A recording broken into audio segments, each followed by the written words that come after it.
Monsieur le maire, chers collègues, alors nous sommes contraints, obligés par la situation à faire des économies d'eau partout, donc cette délibération en prend acte avec précaution, c'est bien.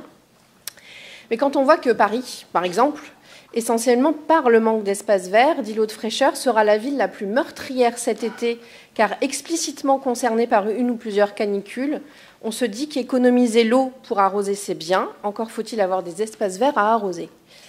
La présentation du plan nature nous laisse croire que tout va bien, peut-être, peut-être pas, nous le verrons après cet été et les suivants. En tout cas à Angers. On n'est pas les derniers sur ce sujet, mais à mon sens, il faut accompagner cette politique de réaction à une politique de prévention en arrêtant surtout d'artificialiser les sols, comme vous comptez le faire, par exemple, avec la cour du collège Jean Lurçat, où vous prévoyez de bétonner le seul espace vert encore présent.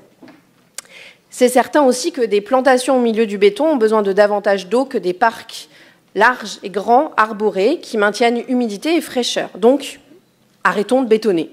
C'est la seule et unique solution pour avoir des sols résilients, réduire ainsi les besoins en arrosage et éviter aussi les inondations lors des périodes de pluie hors du commun, comme nous en avons connu très récemment. Alors Hélène Krupninck sauve les arbres récemment plantés, désimperméabilise les cours et les cours d'école, alors que Roquebrancourt continue à bétonner. Donc moi je dis, je vote cette délibération et je souhaite courage, courage à Hélène. Merci. Merci Madame Schweitzer. Monsieur Béchu.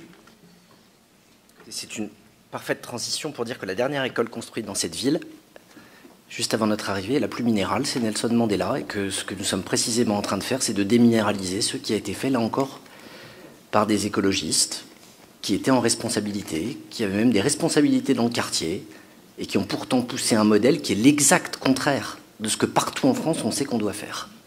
Donc j'apprécie évidemment les leçons, je préférerais simplement qu'on nous ait laissé un patrimoine qui corresponde à cet état d'esprit plutôt que de nous obliger à conduire ces travaux.